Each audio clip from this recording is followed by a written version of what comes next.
மேடையில் வீட்டிற்கும் ஜாபாவான்களுக்கும் மேடையில் முன் அமர்ந்திருக்கும் நண்பர்களுக்கும் ஊடக பத்திரிகை நண்பர்களுக்கும் என் முதற்கண் வணக்கத்தை தெரிவிச்சுக்கிறேன். நான் கலைத்துறைக்கு 28 வருஷம் முடிஞ்சு 29 வருஷம் ஆரம்பிக்க இந்த காலகட்டத்தில் கிட்டத்தட்ட 250க்கும் மேற்பட்ட படங்களில் நடிச்சிருக்கேன். சூப்பர் ஸ்டார், உலக நாயகன், விஜய் சார், அஜித் சார், இப்படி தமிழில் மகேஷ் பாபு சார், சிரஞ்சீவி சார், இப்படி எல்லா நடிகளோடவும் தெலுங்கில் மோகன்லால், மம்முட்டி சார், இப்படி எல்லா ஹீரோக்களோடவும் மலையாளத்தில், இப்போ லேட்டஸ்ட்டாக ரிஷப் செட்டி சார் கன்னடத்தில், இப்படி ஏகப்பட்ட ஹீரோக்கள் கூட சவுத் இந்தியா ஃபுல்லாக எல்லா லாங்குவேஜ்லையும் நடிச்சிருக்கேன்.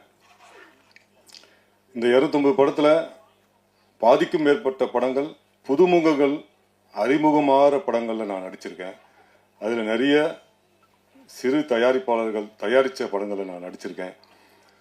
அப்படி புதுமுகங்கள் நடிக்கிற படங்களில் புதுமுகமாக வர ஹீரோக்கள் எல்லா கலையும், நடிப்பு, நடனம், சண்டை பயிற்சி, இப்படி சினிமாவுக்காகவே நடிப்புக்காகவே எல்லாத்தையும் கற்றுக்கிட்டு வர்றது வெகு சில ஹீரோக்கள் தான் சொல்லணும்.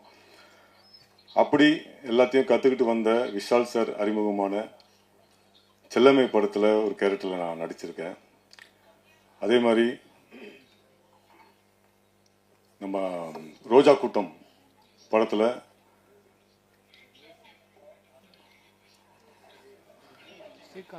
ஸ்ரீகாந்த் சாரோட டக்குன்னு பிளாங்க் ஆகிடுச்சு. ஸ்ரீகாந்த் சார் அறிமுகமான ரோஜா கூட்டம் படத்தில் நான் நடிச்சிருக்கேன். அதே போல தான் நம்ம அசோக் சார் நடித்த முருகா படத்துலையும் நான் நடிச்சிருந்தேன். அப்போத்துலேருந்து நான் யோசிச்சிருப்பேன், ஏன்னா எல்லா திறமையும் இருந்தும் இன்னும் இந்த ஒரு இடத்துக்கு அடையிலையே, ஏன் ஒரு பெரிய இடத்துக்கு அடையிலையேன்னு சொல்லிட்டு பல முறை நான் யோசிச்சிருக்கேன். ரொம்ப கைண்ட் ஹார்ட்டட் பர்சன். இங்கே இருக்கவங்க எல்லாம் சொன்ன மாதிரி எப்போ ஃபோன் பண்ணாலும் எடுத்து பேசுகிற அளவுக்கு ஒரு ஹீரோ எனக்கு தெரியும் அப்படின்னா அது அசோக் சார் மட்டும்தான். ஏன்னா நான் நிறைய ஹீரோக்கள் கூட நடிச்சிருந்தாலும் நான் எல்லாரு கூடவும் ஃபோனில் பேசுகிற அளவுக்குலாம் நான் ஒரு ஆர்டிஸ்டாக நான் இன்னும் வளரல. அப்படியே வளர்ந்தாலும் அவங்களோட பேசுகிற அளவுக்கு நம்ம ஈக்குவலான ஒரு இடத்த அடையலை அப்படின்னு நினைப்பேன் நான். பட் நான் ஒரு சின்ன ஆர்டிஸ்டாக முருகன் படத்தில் அவரோட நான் நடிச்சிருக்கும்போது அப்போது எப்படி பழனாரோ அதே போல தான் இப்போவும் எப்போ நம்ம கூப்பிட்டாலும், ஏதாவது ஒரு ஃபங்க்ஷன் கூப்பிட்டாலும் இம்மீடியட்டாக வந்து கலந்துக்கிட்டு அந்த ஃபங்க்ஷனை கௌரவிப்பார். இப்படி இந்த படம் பார்த்த பிறகு இந்த படத்தோட ட்ரெய்லரை நேற்றே ஈகோ ராமன் அப்படிங்கிற திரைப்படத்தை போகிறதுக்கு முன்னாடி இதோடைய காட்சிகள்லாம் போட்டாங்க, ட்ரெய்லர் சாங்ஸ்லாம் போட்டாங்க. நேற்று பார்த்த உடனே எனக்கு ரொம்ப சந்தோஷமாக இருந்தது. சரி, நம்ம முருகா அசோக் சார் இந்த படத்தின் மூலிமா ஒரு மிகப்பெரிய ஒரு வெற்றி எடுத்து அடைவார்ன்ற நம்பிக்கை நேற்றே பார்க்கும்போது தோணுச்சு. நிச்சயமாக இந்த படத்துடைய தயாரிப்பாளர், டைரக்டர், இதில் நடித்த ஒவ்வொருத்தருமே, நம்ம சாய் கோபி சார், அவரோட நான் பொங்கி எழுமோ நகர படத்தில் எனக்கு மச்சானா அவ்வளோ அற்புதமாக நடிச்சிருந்தாரு. சிறிய காட்சி இருந்தாலும் இந்த படத்தில் நான் ட்ரெய்லரில் பார்க்கும்போது அவ்வளோ ஹாப்பியாக இருந்தது. சரி, நம்ம நண்பர் ஒரு நல்ல ஒரு கேரக்டர் பண்ணியிருக்காரு போலுக்கு இதில் அப்படின்னு. அதே மாதிரி நம்ம மிரட்டல் செல்வா மாஸ்டர், அவருடைய டைரக்ஷனில் அவர் ஃபைட் மாஸ்டர் அவர் பண்ண படம் கங்கணம் அப்படிங்கிற திரைப்படத்தில் ஒரு முக்கிய வில்லனாக நடிச்சிருந்தேன்.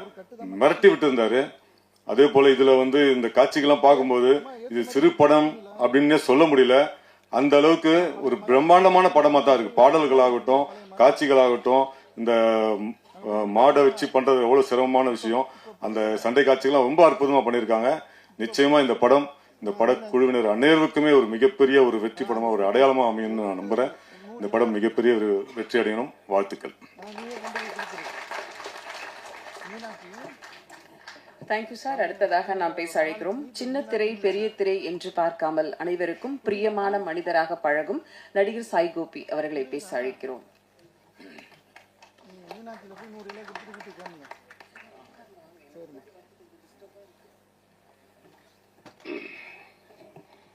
எல்லோருக்கும் வணக்கம். என் பேர் சாய் கோபி. பார்த்துருப்பீங்க நிறையா. முதல்ல பத்திரிகை நண்பர்களுக்கெல்லாம் வணக்கம். அப்புறம் இயக்குநர்கள், பெரிய ஜாமான்கள்லாம் இருக்காங்க. சம்பத்ஜி சொன்னார், ஒரு பல வருஷ நண்பர், ஒரு படத்தில் பண்ணோம் ரொம்ப ஜாலியாக. இந்த படத்தை பொறுத்த அளவுக்கு நான் மதுரைக்காரன். மதுரையெல்லாம் வந்து ஜல்லிக்கட்டு அப்படின்றது ஒரு கிட்டி வாசலில் ஓப்பன் பண்ணி விடுவாங்க, மடமடன் மாடு ஓடும், பிடிப்பான், அதில் ஜெயிச்சது ஒரு ஒரு ஒரு இது கட்டியிருப்பாங்க. ஆனால் இது எனக்கு புதுசாக இருந்துச்சு அங்கே ஸ்பாட்டுக்கு போய் பார்க்குறப்போ. வடம் மஞ்சு விரட்டு அப்படின்றது, அந்த வடத்தில் வந்து அந்த மாட்டை கட்டி அது பார்க்க பயங்கரமாக இருந்துச்சு. அதை விட அங்கே அலங்காநல்லூர் ஜல்லிக்கட்டு, அலங்காநல்லூரில் எங்கள் தாய்மாமன் இருக்கார், அப்போது வருஷம் ஜல்லிக்கட்டு போவோம், அது வேறு மாதிரி இருந்தது. இங்கே டோட்டலி டிஃப்ரெண்ட்டாக இருந்தது. அதை படம் பிடிக்கிறது ரொம்ப கஷ்டப்பட்டு பண்ணாங்க மாஸ்டர், ஃபைட் மாஸ்டர் எல்லாரும். அப்புறம் இயக்குனர் சங்கிலி சார் ரொம்ப கம்ஃபர்ட்டாக எல்லாத்தையும் பண்ணார். டெய்லி ஒரு பிரச்சனை, டெய்லி ஒரு சண்டை, ஏதோ ஒன்று அப்படியே இருட்டி கொண்டு வந்து இப்போது ஆடியோ லான்ச் வரைக்கும் கொண்டு வந்திருக்காங்க. நான் இதில் ஹீரோயின் ஃபாதராக பண்ணியிருக்கேன். கொஞ்சம் எக்ஸ் மாடிபிடி வீரன் அப்படின்ற ஒரு நல்ல ஒரு கதாபாத்திரம். இறைவன் இருக்கான். படம் நல்லா வந்திருக்கு. அதுக்கப்புறம் பத்திரிகை நண்பர்கள், ஊடக நண்பர்கள் பப்ளிக்கில் போய் சேர்க்கணும். எல்லோரும் தேட்டரில் போய் படம் பாருங்கள். தேங்க்யூ. Thank you sir. அடுத்ததாக நாம் பேச அழைக்கிறோம். ஒவ்வொருவருக்கும் தமிழ் சினிமாவில் ஒரு அடையாளம் உண்டு. இவரின் சிறகுகள் இறகுகளாகட்டும். அழைக்கிறோம் இயக்குனர் சாரதி அவர்களை.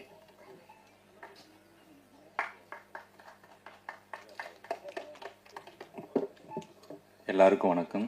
இங்கே வந்திருக்கிற ஜாபான்கள் பேரரசு சார் அவர்களுக்கும் ஆர்வி உதயகுமார் சார் அவர்களுக்கும் நன்றியை தெரிவித்துக் கொள்கிறேன். பத்திரிகை நண்பர்கள், ஊடக நண்பர்களுக்கும் நன்றியை தெரிவித்துக் கொள்கிறேன். இவர் டைரக்டர் வந்து எனது நண்பர் தான், சங்கிலி சார். இந்த படம் நான் அருமையாக பண்ணியிருக்கீங்க, வாழ்த்துக்கள். தயாரிப்பாளர் சார் அவர்களுக்கும் வாழ்த்துக்களை தெரிவித்துக் கொள்கிறேன். நன்றி, வணக்கம். நன்றி சார். அடுத்ததாக நாம் பேச அழைக்கிறோம். முயற்சி இல்லாமல் வெற்றி இல்லை, முயற்சி இருந்தால் தோல்வி இல்லை. அப்படி புதியவர்களுக்கு தன்னுடைய அனுபவத்தையும் தன்னம்பிக்கையும் தைரியத்தையும் தரும் சிறுபட தயாரிப்பாளர் சங்க தலைவர் ஆர்.கே. செல்வன், தமிழ்ச்செல்வன் அவர்களை பேச அழைக்கிறோம். அன்பு செல்வன் சார், வாங்க சார்.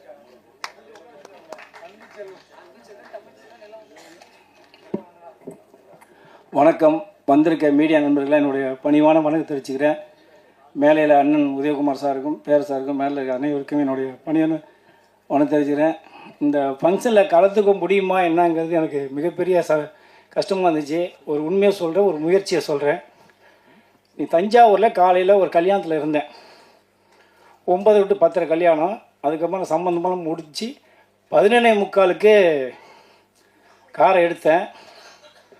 பழனிசாமி எனக்கு ஃபோன் பண்ணார். வர முடியுமா முடியாதுங்கிறது எனக்கு தெரியாது. சத்தியமாக ஆண்டு மேலே சொல்கிறேன், எனக்கு பொய் சொல்ல தெரியாது. நான் கார் ஓட்டிட்டு எல்லோரும் பார்த்துட்டு என்னோட வந்திருக்காங்களா. 11:45 எடுத்தேன். 4:45 பெருங்காலத்தூர் வந்துட்டேன். 12:45 எடுத்தேன். நம்ப மாட்டேங்க, 4 மணி நேரத்தில் வந்திருக்கேன். ஃபோன் பண்ணார், சார் நீங்கள் எப்படியாவது வந்துடணும். ஏன்னா என்னுடைய முயற்சி, நம்பிக்கை எல்லாமே இதுதான்.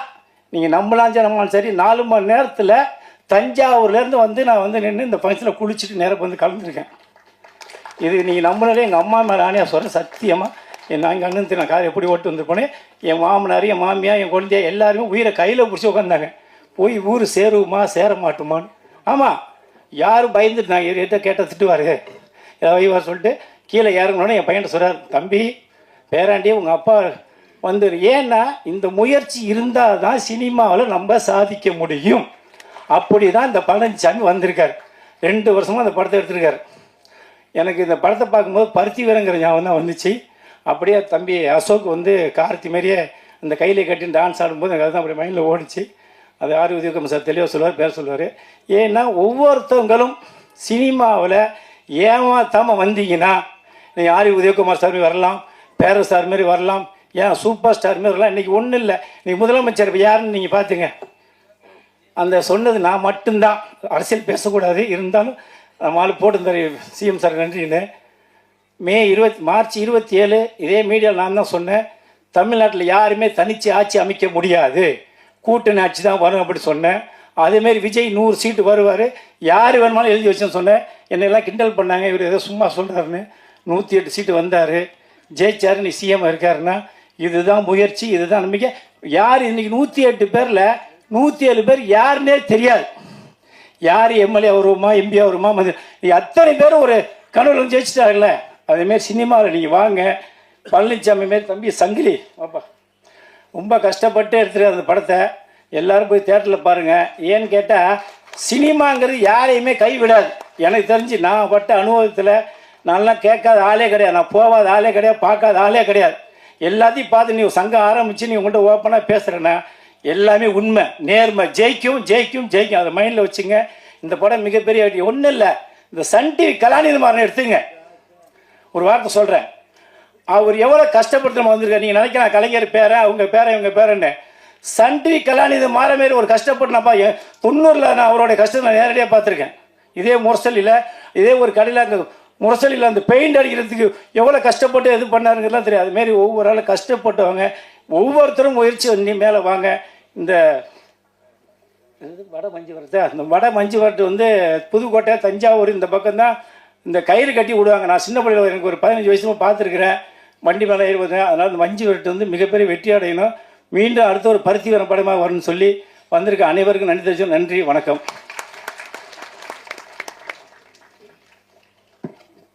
நன்றி சார், பத்திரமா வந்து சேர்ந்துட்டீங்க. எல்லாருக்கும் ஒரு படபடப்பு. நீங்க சொன்ன டிராவல் பார்த்தா எல்லாருக்குமே ஒரு படபடப்பு ஆயிடுச்சு. புது பிரிட்ஜ் கூட இப்ப போட்டிருக்காங்களே சார், அதுல பத்திரமா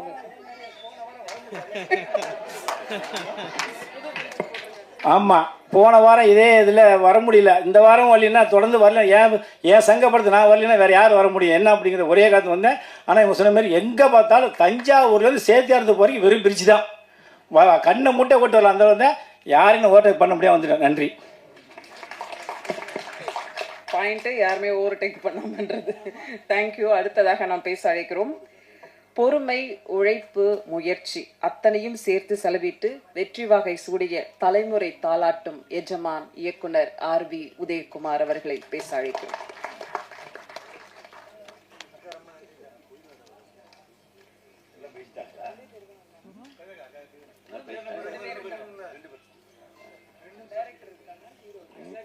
மெயின் பேச்சாளர் அவர் பேசலையா? சரி, இது என்னை விட பெரிய ஆள் நீ, அதனால் முன்ன கடைசியாக கூப்பிடுவாங்க. நான் சின்ன பையனாகவே இருந்துட்டு போகிறேன். இவர் ரொம்ப 4 மணி நேரத்தில் வேகமாக ஓட்டு வந்து இந்த ஃபங்க்ஷனுக்கு கலந்துட்டு, அதை விட பெரிய விஷயம், நான் வந்து செயின்ட் ஜார்ஜ் கோட்டையிலிருந்து வர்றேன். இப்போ வர்றதுக்கு எவ்வளவு கஷ்டப்பட்டேன் தெரியுமா? சந்தா விட்டு நகரவே மாட்டேங்குது. இவர் ஸ்பீடில் வந்தார், நான் லோயஸ்ட் ஸ்பீடில் வர்றேன். வண்டிக்கு நகரவே மாட்டேங்குது, அவ்வளவு டிராஃபிக்கு. நாங்கள் பட்ட கஷ்டத்தை விடவா நீங்கள் பட்டீங்க? நாங்கள் இவனை இடிச்சிருவோமா அவனை இடிச்சிருவோமா, கரெக்டாக ஒரு கேப் வந்ததுன்னா அப்பா அப்படின்னு பார்த்தா நடுவில் ஒரு ஸ்கூட்டருக்காரன் வந்து அப்படின்னு எனக்கு அவன் இப்படி போகிறானான்னு நம்ம டிரைவர் வண்டி ஓட்டினா கூட நம்ம உட்காந்துட்டு ஏன்டா இப்படி இப்படி சார் கொஞ்சம் சும்மா இருங்க சார், அவன் ஏதோ ஒரு பக்கம் போவான், அப்போ அவன் ஏதோ ஒரு சைடில் போன கடைசியில் தான் நம்மளுக்கு ஒரு வழி கிடைக்கும். இந்த ஸ்கூட்டருக்காரனுக்கு பண்ணுற டார்ச்சர் இருக்குது பாருங்கள், மோட்டர் சைக்கிள்காரங்க டார்ச்சரு, கார் ரோட்டில் வரவே முடியாது. நம்ம உண்மையிலுமே தயவு பண்ணி நம்ம அரசாங்கத்துக்கு நான் ஒரு கோரிக்கை வச்சுக்கிறேன். பெரிய பெரிய ரோடுகளாக இருக்குது பாருங்கள், அந்த இடத்துல எல்லாம் இந்த ஸ்கூட்டருக்காரங்களுக்கு மோட்டர் சைக்கிள்காரங்களுக்கு ஒரு தனி பாதை சார், ஒரு மோட்டர் சைக்கிள் தான் போகணும். அந்த மாதிரி எல்லா நாடுகள்லையும் அப்படி இருக்குது. அந்த மாதிரி பண்ணிட்டாவே பெரும் தொல்லை, பெரும் அபாயத்திலிருந்து நம்ம எல்லாருமே தப்பிச்சுக்கலாம். ஒரு லெஃப்ட் சைடில் ஒரு சிங்கிள் மோட்டர் சைக்கிள் போகிறதுக்கு ஒரு லேன், அதே மாதிரி ரைட் சைடில் வர்றதுக்கு அந்த ஒரு கார்னரில் ஒரு லேன் போட்டாங்கன்னா சார் நடந்து போகிறவங்க கூட பாவம் சார். இந்த மோட்டர் சைக்கிள்காரன் பண்ணுற தொல்லை தாங்க முடியல. அதுலேருந்து தப்பிச்சு நான் வந்திருக்கிறேன். ஓகேவா? இல்லை நீங்கள் தான் அதை வச்சு பேசுவீங்களா? அவர் எங்கேருந்து வர்றாரு தெரியுமா? பெருங்குடியிலேருந்து தவழ்ந்து வந்து இப்போ தான் சேர்ந்துருக்கார். எனக்கு முன்னாடியே வந்துட்டார். அவர் பெருங்குடியிலேருந்து வர்றாரு, நான் வந்து செயின்ட் ஜார்ஜ் ஃபோர்ட்லேருந்து நான் வரேன், நீங்கள் தஞ்சாவூர்லேருந்து. எல்லோரும் ஒரே டைமில் தான் வந்துக்கிறோம். இங்கே டிஸ்டன்ஸை கனெக்ட் பண்ணால் அவ்வளவு டிஸ்டன்ஸுக்கு நான் இந்த டிஸ்டன்ஸுக்கு 1.25 மணி நேரம் ஆச்சு.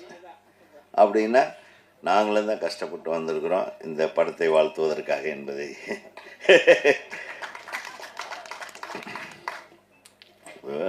கஷ்டப்படாமல் இந்த உலகத்தில் எதுவுமே கிடைக்காது. அப்படி கஷ்டப்பட்டு வந்தால் தான் ஒருத்தர் வாழ்த்த கூட முடியும். கஷ்டப்படாமல் எல்லாம் வந்து வாழ்த்த முடியாது. இப்போ சம்பத்ராஜ் சொன்ன மாதிரி அவர் வந்து எவ்வளோ வருஷம் வந்து ஒவ்வொரு காட்சிகளில் நடித்து ஒவ்வொரு சீனில் நடித்து அதை மற்றவங்களை இம்ப்ரெஸ் பண்ணி இன்றைக்கி சம்பத்ராஜ்னா எல்லாரும்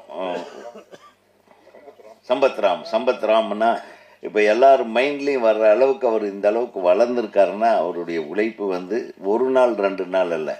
பல படங்களில் காசு கூட கொடுத்துருக்க மாட்டாங்க. படங்களில் கை கொடுத்து அனுப்பியிருப்பாங்க. அதுதான் அவருக்கு சம்பளமாக இருந்திருக்கு. எனக்கு தெரியும் எவ்வளவு ஏமாற்றங்களை சந்தித்து வருவது தான் ஒரு வாழ்க்கையில் வெற்றி. அது பரவாயில்ல, கொடுத்துருப்பாங்க. இல்லை பொதுவாக சொல்கிறேன் நம்மளுடைய தகுதி என்ன, நம்மளுடைய உழைப்பு என்ன, அதுக்கு தகுந்த மாதிரி ஊதியம் கூட நிறைய பேர். ஏன்னா என்னை பொறுத்தவரையில் இந்த ஹீரோ அசோக் எடுத்துக்கிட்டிங்கன்னா கிட்டத்தட்ட ஒரு 10-12 வருஷமாக நான் ஃபாலோ பண்ணிகிட்ருக்கிற ஒரு நடிகர், மிகச்சிறந்த ஒரு நடிகர். அவர் எந்த கேரக்டரை கொடுத்தாலும் அழகாக பண்ணக்கூடிய, படித்த நடிப்பை படிச்சுக்கிட்டு வந்தவர். அவருக்கு ஒரு மிகப்பெரிய பிரேக்கு. அது எப்போ வரும்னு நான் ஒவ்வொரு தடவையும் நான் வந்து ஒவ்வொரு மேடையிலையும் சொல்கிறது உண்டு. நிச்சயமாக he deserves a very big hit. டெஃபினட்டாக யாரோ சொன்னாங்க இங்கே வந்து ஒரு வெற்றிடம் இருக்குது. வெற்றிடமெல்லாம் இருக்குது இல்லைன்றதெல்லாம் விஷயம். எந்த இடத்துல போனாலும் நம்ம ஒரு வெற்றிடத்தை உருவாக்கி அதில் நம்ம வந்துடணும். வெற்றிடமே இருக்கக்கூடாது. வெற்றிடம்ன்றதெல்லாம் சும்மா போலித்தனமான வார்த்தை. அது எல்லாரும் இருக்கணும், எல்லாரும் நடிகர்கள் ஆகணும், எல்லாரும். ஏன்னா அப்படின்னு பார்த்தா புரட்சி தலைவர் எம்ஜிஆர் வந்து நான் வந்து ஜெமினி ஒரு படம் சந்திரலேகாவில் ஒரு சீனில் ஒரு சிப்பாயாக நின்றுட்டுருப்பார். ஒரு சீனில் சிப்பாயாக நின்றுட்டுருப்பார். அதுக்கு வந்து 2 அணாவோ 4 அணாவோ சம்பளம் வாங்கியிருக்கார். அந்த சம்பளத்தை வந்து அவர் மிக பெருமையாக உயர்வான ஒரு சம்பளமாக நினச்சிருக்கார். அதே பானுமதி அம்மா உள்ளே நடிச்சிட்டு இருக்கும்போது அவர் ஏவிஎம் சுவரை தாண்டி, இல்லை ஏவிஎம்ன்ற இந்த ஜெமினி வாசலில் அந்த சுவரை எம்பி பார்ப்பார். அங்கே பார்த்துட்டா நான் பானுமதி அம்மாவை பார்த்துட்டேன் அப்படின்னு கைத்தட்டி இருக்கிறார். ஸோ அவங்கெல்லாம் படாத கஷ்டமாக நடிகர்கள் இல்லை, எல்லாருமே கஷ்டப்பட்டால் தான் முன்னேற முடியும். அதில் வந்து எந்த விதத்திலும் பேசும். நம்மெல்லாம் வந்து உதயகுமார் பெரிய டைரக்டர் ஆகிட்டார், பேரரசு பெரிய டைரக்டர் ஆகிட்டார். நாங்கள் பட்ட கஷ்டம் வந்த இடத்துல நம்ம கஷ்டத்தையே சொல்லிகிட்டு இருக்க வேண்டான்னு தான் கொஞ்சம் ஜாலியாக பேசுகிறது. நம்ம கஷ்டத்தையெல்லாம் அவுத்து விட்டோம்லாம் போகும்போது எல்லோரும் கண்ணில் கண்ணீரோடு வெளியே போகும். சோகமாயிருக்கும், ரொம்ப சோகமெல்லாம் இருக்குது. எங்கூட வந்த ஒரு 10 இயக்குநர்கள் திரைப்படக் கல்லூரியில் 10 பேரில் 9 பேர் இயக்குனரே ஆகலை. அவங்க எல்லாம் என்னுடைய நெருங்கிய நண்பர்கள், என்னை விட அறிவாளிகள். ஸோ அறிவு, திறமை இதோடு சேர்த்து நிறைய நமக்கு என்ன வேணும், அதிர்ஷ்டமும் வேணும். எல்லா இடத்துலையும் அதிர்ஷ்டம்தான் பேசு. கட்டை நல்லா இருக்கணும், நமக்கு கேரக்டர் நல்லா இருக்கோ இல்லையோ, படத்தில் ஒரு கேரக்டர் நல்லா இருக்கோ இல்லையோ, இந்த படம் ஆரம்பித்த டைமு, அந்த தயாரிப்பாளர் பழனிசாமியோட கட்டம் நல்லா இருக்கணும், இந்த ஹீரோவோட கட்டம் பழனிசாமியோட கட்டத்துக்கு மேட்சிங்காக இருக்கணும், டைரக்டரோட கட்டம் இவங்க 2 பேர்த்தையும் கெடுக்காத ஒரு கட்டமாக இருக்கணும். ஸோ இதெல்லாம் தான் வந்து ஒரு நல்ல கட்டத்துக்கு உங்களை கொண்டு போகும் என்பது உண்மை. இது எல்லாரும் தான் படம் எடுக்கிறாங்க. இப்போ தான் சொல்லிகிட்டு இருந்தார், ஏகப்பட்ட படம் எடுக்கிறாங்க. ஒரு சில படத்தை உட்காந்து பார்க்கக்கூட முடியலன்னு ரொம்ப ஃபீல் பண்ணிகிட்டு இருந்தார். அதனால் தயாரிப்பாளர்கள் தான் எங்கே ஒருத்தர் சத்தம் போட்டு போனார் நம்ம தம்பி ராஜா, டேய் தயாரிப்பாளர்கள் தான் பெரிய ஆளுங்க, அதெல்லாம் சந்தேகமே இல்லை. முதல் ஆளுங்க தயாரிப்பாளர்கள் தான். ஆனால் சினிமா நிறைய தப்பான சினிமா எடுக்கிறதுன்னு தயாரிப்பாளர்கள் தான். ஒருத்தர் உட்காந்து படம் பார்க்குற மாதிரி எடுக்கணும்ல. ஒரு நல்ல கதையை கேட்கக்கூடிய ஒரு தயாரிப்பாளராக இருக்கணும். ஒரு நல்ல கண்டென்ட்டை படம் எடுக்கக்கூடிய தயாரிப்பாளர்கள் தான் தோற்று போயிட்டா வருத்தப்படணுமே தவிர ஒரு ஒரு ஒரு ஆள் கூட உட்காந்து படம் பார்க்க முடியாத அளவுக்கு ஒரு படத்தை எடுக்கிற தயாரிப்பாளர்களை என்ன பண்ணலாம் சொல்லு. நீ வா சொல்லு. சும்மா சும்மா இயக்குனரையும் சேர்த்தான் சொல்கிறேன். நல்ல கண்டென்ட்டை கேட்டு நல்ல கண்டென்ட்டை நல்லா எடுக்கக்கூடிய இயக்குனர்கிட்ட கொடுக்கணும் நீ. அப்போ தான் நீ சிறந்த தயாரிப்பாளர். நீ ஆமாம், ஏன் நீ செய்யலை? செய். இப்போ எத்தனை சாரி எங்கள் சங்கத்துக்கு வா, கிட்டத்தட்ட 3000 டைரக்டர் இருக்காங்க. வா கேளு. நீ ஒரு தயாரிப்பாளராவது வந்து டைரக்டர் அசோசியேஷனில் உட்காந்து எனக்கு டைரக்டருக்கு வேணுங்க, நல்ல டைரக்டரு, நல்ல கதை வேணும், யாரோ ஒரு தயாரிப்பாளர் கேட்டிருக்கீங்களா? ஐயா நீ கேட்டிருக்கியா? அதெல்லாம் என்ன புது ஆளுங்களுக்கு நீ பெரிய உருவாக்கு. முதல்ல நீ நல்ல ஆளா உருவாகையா, அதுக்கப்புறம் நீங்க புது டைரக்டருக்கு தான் இங்க இருக்கிறோம். எல்லா அசிஸ்டன்ட்டுகளையும் சேர்த்தான் சொல்றேன். இயக்குனர் ஏன் புது டைரக்டர், ஏன் பழைய என்னை வச்சு நீ படம் பண்ண கூடாதா? ஏன் எனக்கு படம் பண்ண தெரியாதா? வா நீ. ஏன் நான் படம் பண்ண மாட்டேன்னா? நீ ஒரு கோடி ரூபாய் எடுத்து வா. நான் 1 கோடி ரூபாய்க்குள்ளே எவ்வளோ நாளில் படம் எடுக்கணும்னு சொல்லுவேன். நான் ஒரு கதையை சொல்கிறேன், அதை எடுத்து தர்றேன். வா. உனக்கு பயம். நீ வந்து அடுத்தவனை மிரட்டி நீ பெரிய ஆளுன்னு காட்டுறதுக்கு ஒரு படத்தை எடுக்கணும்னு நினைப்பேன்.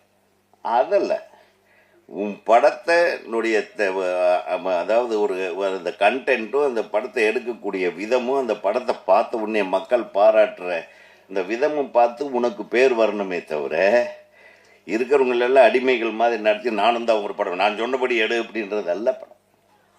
அதே மாதிரி டைரக்டருக்கும் டைரக்டர் ஒரு சிறந்த கதையை எடுத்து ஒரு நல்ல டைரக்டர்கிட்ட போய் ஒரு நல்ல கதையை கேளு, இல்லை ஒரு நல்ல கண்டென்ட் எடுத்து ஒரு நல்ல இந்த கண்டென்ட் இந்த டைரக்டர் பண்ணால் நல்லா இருக்கும்னா எத்தனையோ பேர் டைரக்டர் இருக்காங்க இல்லையா?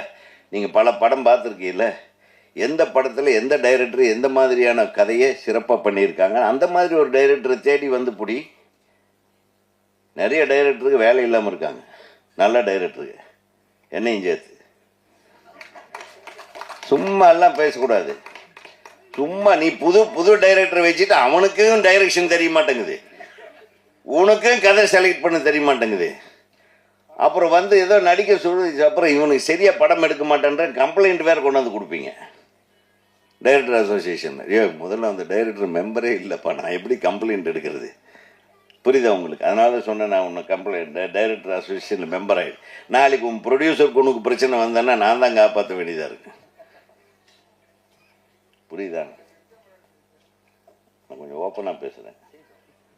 அதான் மஞ்சு விரட்டு வந்து நான் வரும்போதே தம்பி அசோக் அவர்களுடைய ஃபோனில் நான் பார்த்துட்டேன். நான் கொஞ்சம் இதுக்கு லேட்டாக வந்தேன், அதனால் என்னை மன்னிச்சிருக்கேன். அவர் 2 நாளாக என்கிட்ட பேசிகிட்ருக்காரு. எங்கள் நம்பி ஆண்டவர். அனைவருக்கும் வணக்கம். தமிழ்நாடு திரைப்பட இயக்குனர் சங்கம் சார்பாக இந்த வடமஞ்சு விரட்டு தயாரிப்பாளருக்கும் இயக்குனருக்கும் ஹீரோவுக்கும் பொன்னாடை கொடுத்துரும். அது போட்டுடல, நான் பேசிடுறேன். பொன்னாடை போத்தா கதையை முடிஞ்சதுன்னு அர்த்தம். இந்த பொன்னாடை போத்துறதே நிறுத்தணும், போரடி. ஆமாம். எங்கள் சங்கத்தில் தான் இந்த மாதிரி நாங்கள் எல்லாத்தையும் பொன்னாடை போத்துருவோம். ஏன்னா அடுத்தது அவன் திருப்பி ஜெயிச்சு வருவானான்றது தெரியாது, முதல்லையே போட்டுருணும். உலகத்தில் எவ்வளவு சிரமங்கள் இருக்குது பாருங்கள். அத்தனை சிரமங்களை தாண்டி ஒரு தயாரிப்பாளர் வந்து இந்த மாதிரி ஒரு படம் எடுக்க ரொம்ப கஷ்டம். ஏன்னா நான் ஒரு படம் எடுத்தேன், ராஜகுமாரன் ஒரு படம், நீங்கள் அதான் பார்த்தீங்களா இல்லையா? ஆடி வரட்டும் மயிலக்காலே தேடி விரட்டி கொடியை கட்டட்டும் சூரன் அப்படின்னு ஒரு பாட்டு கூட எழுதிட்டு அந்த மஞ்சு விரட்டை தான். மஞ்சு விரட்டை வச்ச ஒரு சீக்வன்ஸு, அதை தொடர்ந்து ஒரு பாட்டு பிரபு சார். அந்த மாடுகளை வச்சு நம்ம படம் எடுக்க எவ்வளோ கஷ்டம் தெரியுங்களா? ஒரு ஷாட் எடுக்க முடியாது. நம்ம இங்கே வைப்போம், மாடு எங்கேயோ போய் நிற்கும். மாடு இங்கே வந்து எங்கள் ஃபேஸை காட்டுன்னு நான் சொல்ல முடியும்? க்ளோஸ்அப் வைக்கிற மாடுன்னு நீ சொல்லி மாடுகிட்ட போய் முட்டி தள்ளி எல்லாத்தையும் காலி பண்ணிட்டு போயிடும். ஸோ அந்த மாடு அது மனுஷனுக்கும் மாட்டுக்கும் அந்த கான்டாக்ட் வரும்போது நம்ம எப்படியாவது கேமராவில் பிடிக்கணும். அந்த மாட்டை அது பழக்கின மாடாக இருந்தால் கூட கஷ்டம் சார். அது ஒரு வேகம் வரும்போது எதுக்கால ஹீரோ அசோக் பாவம் மெதுவாக இடிக்கலான்னெல்லாம் இடிக்காது, அடித்து தூக்கி காலி பண்ணிட்டு போயிடும். அந்த மாதிரி தான் நிறைய அந்த மாதிரி படம். இந்த மாதிரியான இந்த ஆக்ஷன் சீக்வன்ஸு எளிதில் நம்ம படமாக்குவது கஷ்டம். அது மாதிரி முதல் படத்துலேயே நிறைய டைம் எடுத்துக்கிட்டு, ஆனால் அதுக்கு பொருட்செலவு கூட ஆகும். அது ஒரு நாள் 2 நாள் எடுக்க முடியாது. ப்ராப்பர் ஷாட் வரலைன்னா அது தூக்கம் வராது டைரக்டருக்கு. அப்படி எடுத்தால் தானே மஞ்சு விரட்டு நல்லாயிருக்கும். அந்த ஷாட் வரலைன்னா நல்லாயிருக்கும். இவன் பார்த்துருப்பான் சின்ன வயசுலேருந்து இல்லையா? அந்த மஞ்சு விரட்டு எப்படின்னா, அது ஒரு இடத்துல நம்ம கேமராவே வைக்க முடியாது சார் அந்த ஃபீல்டில். அதுதான் மேட்டர். அங்கே வச்சு எடுக்கிறது ரொம்ப கஷ்டம். அந்த எல்லாம் ஒரிஜினல் ஷாட்ஸாக இருக்குது. ஸோ அதுக்கு உங்களுடைய மனமார்ந்த வாழ்த்துக்கள். உங்களுடைய அது ரொம்ப கஷ்டம், ரொம்ப கஷ்டமான விஷயத்தை ஒரு முதல் படத்துலேயே முயற்சி பண்ணி அழகர் பிக்சர்ஸ், நல்ல பேர் டைட்டில் அழகர் பிக்சர்ஸ். வாழ்த்துக்கள் பழனிசாமி. உங்களுக்கும் உங்கள் குழுவினருக்கும் மிகப்பெரிய வாழ்த்துக்கள். ஏன்னா இந்த மாதிரி ஒரு சூழ்நிலையில் இப்போ சொன்னாங்க, தேட்டரில் தேட்டருக்காரங்க போய் சிஎம் உட்காருங்க, தேட்டருக்காரங்க போய் சிஎம்மை பார்க்குறாங்க, டைரக்டருக்கு போய் சிஎம்மை பார்க்குறாங்க, தயாரிப்பாளர்கள் பார்க்குறாங்க. இதெல்லாம் பார்க்குறது சரி.